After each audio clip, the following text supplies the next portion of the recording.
Hello friends, so welcome to Exambee पर आपका स्वागत है। मेरा नाम है रवि। और वो बच्चे जिन्होंने एपीएफसी और ईओ एंड एओ वाली जो हमारी वैकेंसी थी 2 जुलाई को जिसका पेपर हुआ था, उसके 17-18 दिन बाद उसकी आंसर की उसका जो रिज़ल्ट भी पब्लिश हो गया था, तो अभी इंटरव्यू की प्रिपरेशन कर रहे हैं।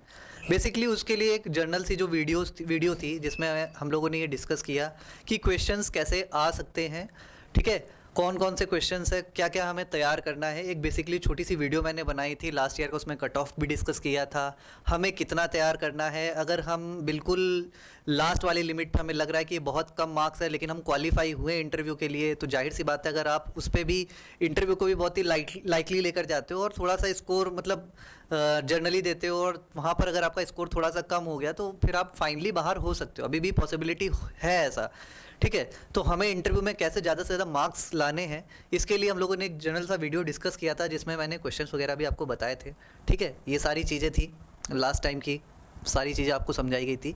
आज बेसिकली जो हम लोग की वीडियो है वो बेसिकली उस बात को लेकर है जहाँ से हम लोग का इंटरव्यू स्टार्ट होता है। आज हम कुछ क्वेश्चंस को डिस्कस करेंगे कि हमें बेसिकली वहाँ पर आंसर कैसे करना होता है, हमें जो है खुद को उस पर्टिकुलर प्लेस पे कैसे रिप्रेजेंट करना होता है, इंटरव्यूअर को कैसे हमें अपनी तरफ करना है, क्वेश्चंस को कैसे अपने हिसाब से एक दिशा देनी है। ये सारी चीज़ हम यहाँ पर जानने की कोशिश करेंगे, ठीक है। सबसे पहले तो नाम, जो आपका जनरल सा इंट्रोडक्शन है, ये सारी चीज़ें आप उसमें देते ही हो, नाम बताएंगे, पेरेंट्स नेम, ठीक है, एकेडमिक डिटेल्स क्या थी, सिटी, यहाँ पर सिटी का मेंशन नहीं है पर आप सिटी क्या है ये भी बताओगे। फॉर एग्जांपल आप सहारनपुर से हो या जहाँ से भी आप हो, ठीक है, दिल्ली हो गया, जो भी आप बोलना चाहो वो बोलोगे। फिर उसके बाद ग्रेजुएशन, और अगर पोस्ट ग्रेजुएशन में अभी आपने जस्ट कुछ किया है तो वो एड्रेस, एंड देन हॉबीज़, ठीक है। एक पहले में यहाँ पर हम लोग जो बात कर ले, जो छोटी सी बात है वो ध्यान से समझिएगा। अगर हम बात करते हैं हॉबी की, ठीक है, या मैंने यहाँ इसको रेड कलर का मार्क कर दिया। लोग सबसे बड़ी गलती यहीं पर करते हैं कि इतना जनरल सा स्पेसिफिक टर्म लिख देते हैं कि जैसे म्यूज़िक सुनना पसंद है मुझे, ठीक है, हम तो वहाँ लिख देते हैं लोग कि लिसनिंग म्यूज़िक, ठीक है, एक हॉबी बता दी लिसनिंग म्यूज़िक। अभी लिसनिंग म्यूज़िक आप ये सोचो कि आप उम्र के किस पड़ाव पे हो गए, 25, 26, 27, 28, 29, 30 ऐसे, ठीक है। जो इंटरव्यू ले रहा है इंटरव्यूअर, उसकी एज क्या होगी, उसकी एज होगी आपसे लगभग 30 साल ज़्यादा, कम से कम 30 साल 25 साल ज़्यादा होगी। वो 55 का होगा, 52 का होगा, मोर देन 50 का तो वो होगा ही होगा। मतलब आप कहीं कुछ ना कुछ करके भी कम से कम वो 20 साल आपसे ज़्यादा उम्र का होगा, ठीक है। अभी उसके हिसाब से म्यूज़िक, हम लोग के हनी सिंह तो हो नहीं सकते हैं, ठीक है, हमें ये चीज़ समझना है। उसके हिसाब से वो म्यूज़िक क्या समझेगा भाई, उनके टाइम की। अब वहीं पर आ जाता है कि आपने खुद इतना ओपन स्कोप छोड़ दिया है यहाँ पर हॉबी के नाम पर कि वो कुछ भी पूछ सकता है, ठीक है। तो ये गलती बिल्कुल नहीं करनी है कि हमने लिख दिया लिसनिंग म्यूजिक, ट्रैवलिंग, भाई ऐसे नहीं लिखना है, एकदम स्पेसिफिक कर दो ताकि हमारा जो तैयारी का एक जो फील्ड हो वो थोड़ा सा शॉर्ट हो सके, थोड़ी सी छोटी हो सके। सपोज दैट मैंने क्या लिखा हॉबीज़ में कि मुझे म्यूज़िक सुनना पसंद है, पर मैं म्यूज़िक कैसे सुनता हूँ, मैं म्यूज़िक सुनता हूँ फॉर एग्जांपल अरिजीत सिंह के, ठीक है। जिनके म्यूज़िक आप सुनते हो उनका नाम लिख दो, जिसकी तैयारी बेसिकली आप कर सकते हो। वहाँ पर ये नहीं पूछेगा कि आप उसकी तरह गा के दिखाओ, वो कैसे गाता है, कहाँ से आया, ये नहीं पूछेगा। ये जरूर हो सकता है कि आपने अरिजीत सिंह का बोल दिया है, तो अब ये होगा कि अरिजीत सिंह कहाँ के हैं, उनको लाइफ टाइम अचीवमेंट अवार्ड मिला है तो कब मिला है, कोई उनका सॉन्ग ऑफ द ईयर रहा है तो कौन सा रहा है, किस मूवी में गाने गाए हैं, ये थोड़ी सी बात जो है ये पूछी जा सकती है। लेकिन अगर आपने ऐसे सिर्फ म्यूज़िक लिख दिया तो म्यूज़िक में तो फिर उनके हिसाब से कुछ भी आ जाएगा, तो वो नहीं करना है। हमें स्कोप को खुद से लिमिट कर देना है, ठीक है। जैसे किसी ने बोला मुझे ट्रैवलिंग करना पसंद है, ट्रैवलिंग, अब ट्रैवलिंग में भाई वो तो फिर स्विट्जरलैंड भी ले सकता है, तो आप वहाँ बता दो जहाँ जहाँ आप जा चुके हो और ऐसी जगह जहाँ पर आप जाना चाहते हो और जिसके बारे में आप डिटेल निकाल सकते हो। जैसे मुझे नॉर्थ इंडिया या नॉर्थ ईस्ट इंडिया यहाँ पर घूमना पसंद है, या मैं यहाँ पर जाना चाहता हूँ, ऐसी चीज़ आप बता सकते हो। मुझे हिल स्टेशंस पसंद है, तो फिर वो हिल स्टेशन इन इंडिया भी पूछेगा, तो आप वो लिस्ट बना के तैयार कर सकते हो। 10, 15, 25 ऐसे होंगे जो बहुत फेमस होंगे, बेसिकली 25 भी ज़्यादा बोल रहा हूँ, 5 से 10 हिल स्टेशन ही ऐसे होंगे जो बहुत ज़्यादा फेमस होंगे।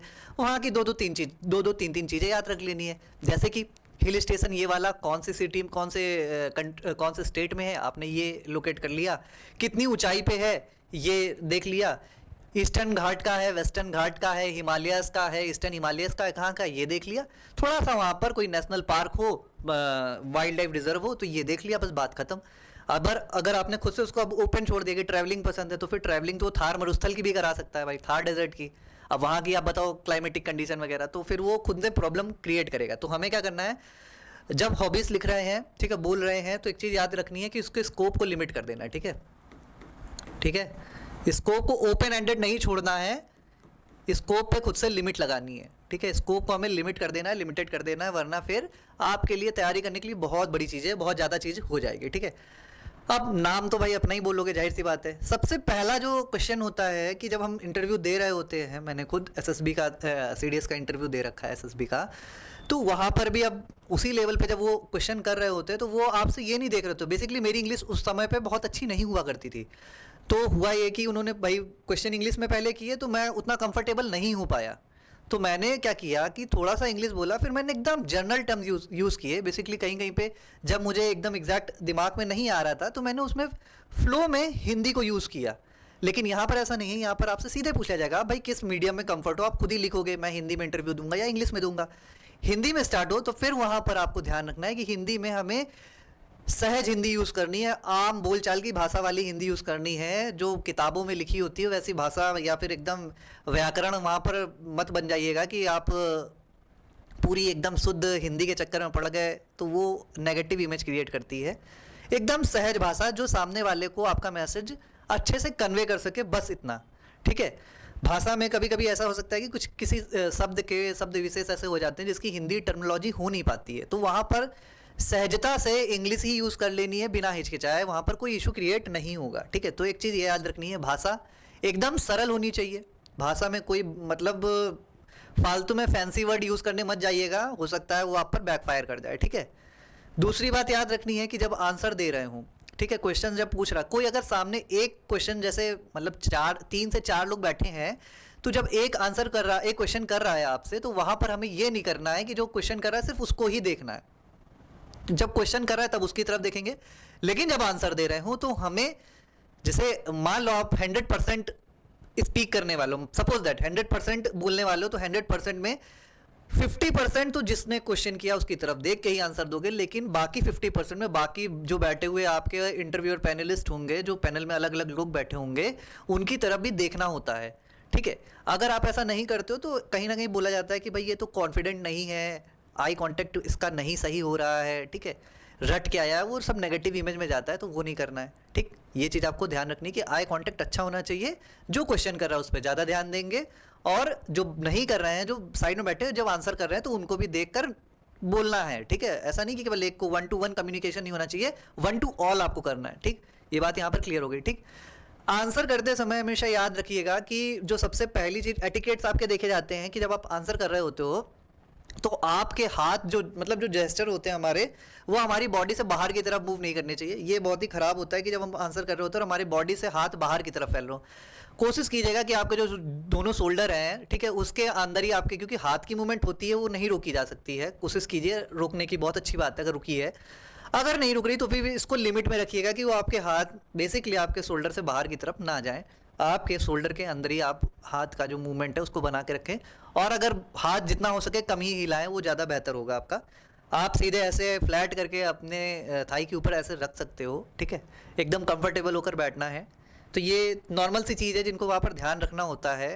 हालांकि इसके बेसिस पे ही पूरा जजमेंट नहीं हो जाता है, लेकिन ये एक भाग जरूर बन जाता है फाइनल मार्किंग में। ठीक है, अभी एक क्वेश्चन था यहाँ पर सबसे इम्पोर्टेंट, जो कुछ बच्चों ने पूछा भी था कि सर जैसे होता क्या है कि 10th और 12th में सब CBSE ICSE या जो अदर स्टेट बोर्ड से आ रहे हैं बच्चे, तो 10th में अच्छे परसेंट थे, 12th में अच्छे परसेंट थे, बट ग्रेजुएशन में ऐसा होता है कि परसेंटेज डिक्लाइन करते हैं। ठीक है, तो वहाँ पर एक क्वेश्चन जनरली पूछा जाता है कि भाई आपके मार्क्स 10th और 12th में बहुत अच्छे थे, ग्रेजुएशन में ऐसा क्या हुआ कि आपके मार्क्स सडनली इतने ड्रॉप हो गए। मतलब 10 से 15% का अगर 5 से 7% का मार्जिन है, इट इज़ ओके, कोई दिक्कत नहीं, लेकिन अगर 15-20% का मार्जिन आ रहा है तो वहाँ पर वो वहाँ पर आपको वो क्लियरिफाई करना होगा, क्योंकि वो पूछेंगे भाई इतना कम क्यों हुआ आपका, तब आप क्या जवाब दोगे। तो ये आपको पहले से प्रिपेयर होना चाहिए, इसका कोई रेडीमेड आंसर नहीं होता है।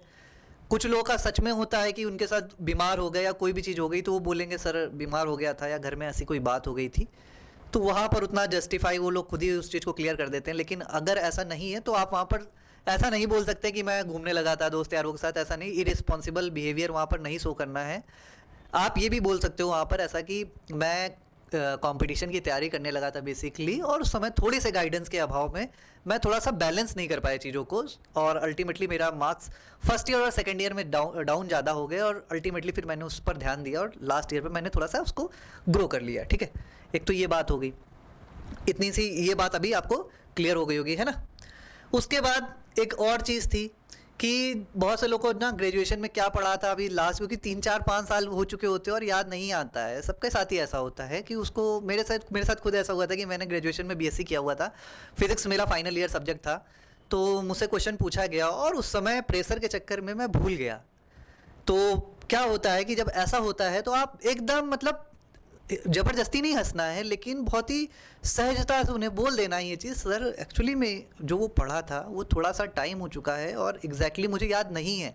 एक्सेप्ट कर लोगे जल्दी से तो कम घाटा होने वाला है, लेकिन अगर एक्सेप्ट नहीं करोगे और उसी चीज़ पर खींचने की कोशिश करोगे या गलत आंसर करोगे तो नेगेटिव वो खुद ही वहाँ पर देगा, क्योंकि वो खुद जानते हैं कि 5 7 साल हो गए हैं, भूल सकता है, एक इंसान नॉर्मली भूल सकता है चीज़ों को, है ना। तो ये आपको इतना तो क्लियर हो गया होगा। उसके बाद एक ये है कि इसमें एपीएफसी भी चूंकि ऐड था, अब एपीएफसी की एज लिमिट ज़्यादा थी, कुछ लोग हो सकता है एकदम लास्ट पे आकर एपीएफसी में सेलेक्ट हुए हैं, ठीक है, उनका इंटरव्यू है, तो उनसे ये पूछा जा सकता है कि भाई आपकी एज अच्छी खासी हो गई, आपको मतलब आप अब भी तैयारी कर रहे हो, ऐसा एक क्वेश्चन आ जाता है कि आप अब भी तैयारी कर रहे हो, आपको नहीं लगता है कि आपको मतलब फैमिली की जिम्मेदारी वगैरह लेनी चाहिए, और मतलब तो वहाँ पर कैसे आंसर करना है, वहाँ पर मतलब नर्वस होने जैसी कोई बात नहीं, सामान्य सी बात है। बहुत से जो लोग हैं वो इस उम्र में भी तैयारी कर रहे होते हैं, क्योंकि अर्ली स्टेज में उनको या तो गाइडेंस की कमी हो गई होती है या उन्हें चीज़ों के बारे में ज़्यादा पता नहीं होता है। तो आप पहला पॉइंट तो ये रख सकते हो सर कि मुझे उस समय चीज़ों का उतना ज्ञान नहीं था, नहीं पता थी मुझे चीज़ें। दूसरी बात आप ये बोल सकते हो कि सर ऐसा नहीं है, मैं अभी कोचिंग्स पढ़ाता हूँ या फिर ट्यूशन्स लेता हूँ, ऐसे करके आप अपने को वहाँ पर भाई बोलना है। ऐसा नहीं बोलना कि सिर्फ तैयारी कर रहा हूँ, सिर्फ तैयारी कर रहा हूँ और 28 साल का हो चुका हूँ, 30 साल का हो चुका हूँ, ये थोड़ा सा नेगेटिवली हमारा इंटरव्यू होता है उसे नेगेटिव उसमें लेके जाता है।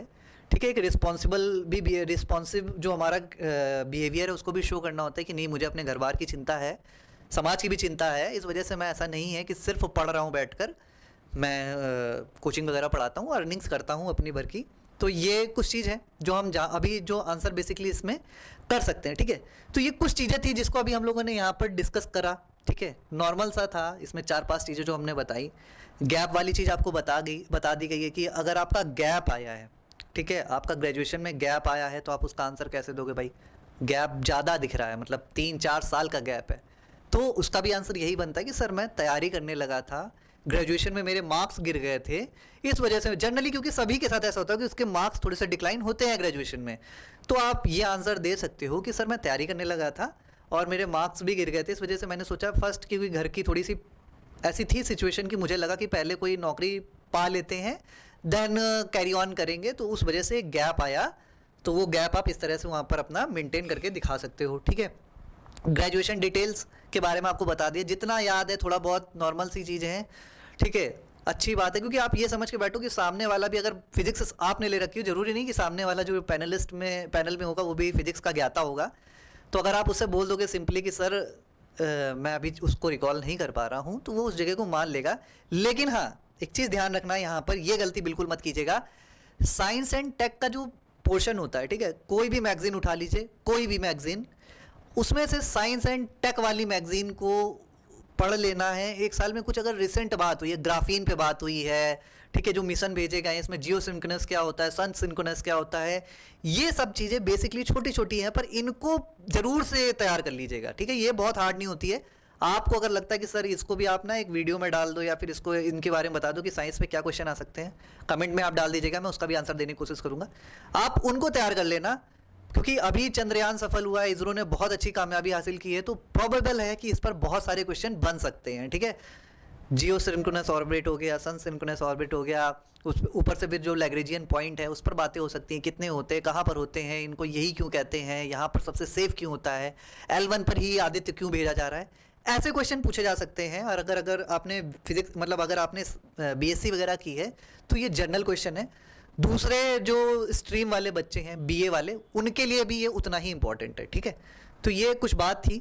उसके आगे हमने अभी फिलहाल तो ये 3 क्वेश्चन डिस्कस कर लिए हैं, इसके 3 आंसर भी जो आंसर आप दे सकते हो, फिर इसके साथ अपनी पर्सनल एक्सपीरियंस के हिसाब से आप अपने आंसर्स को मॉडिफाई कर लीजिएगा। ये एक जनरल सा मतलब मॉडल आंसर आप कह सकते हो, इनको दे सकते हो, ठीक है। उसके आगे आप धीरे धीरे अपने क्वेश्चंस को बढ़ाएंगे। आपका अगर कोई क्वेश्चन है आप कमेंट बॉक्स में डालिएगा कि भाई सर इसके बारे में बता दीजिए, इसका क्या आंसर बनता है, क्वेश्चन की आंसर देने की कोशिश की जाएगी। तो ऐसे करके हम आगे बढ़ते रहेंगे।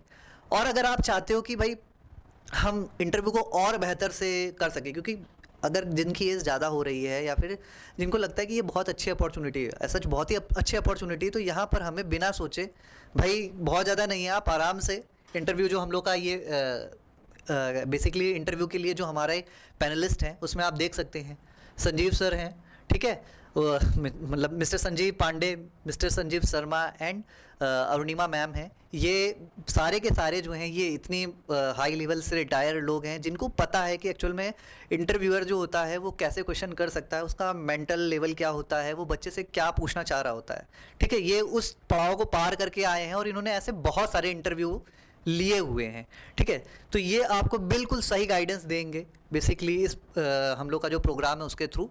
तो अगर आपको लगता है कि अपनी तैयारी को और अच्छा इंप्रूव करना चाहते हो और बेहतर करना चाहते हैं तो आप इसकी तरफ बढ़ सकते हैं। यहाँ पर आपको दिख रहा होगा नंबर दिया गया है 9205524028। आप इस पर कॉल करके आगे की डिटेलिंग ले सकते हैं। सो फिलहाल इस वीडियो में इतना ही था। अगर वीडियो पसंद आई है तो प्लीज़ लाइक कीजिएगा और चैनल पर नए हैं तो सब्सक्राइब कीजिएगा। एंड लास्ट में एक बार फिर से आपसे ये कहना चाहूँगा, अगर आपका कोई भी क्वेश्चन है तो आप कमेंट बॉक्स में डालिए, उसका आंसर आपको पर्सनली कर दिया जाएगा मेरे द्वारा। सो मिलते हैं अगली वीडियो पे, तब तक के लिए चैनल पे बने रहिए एंड थैंक यू।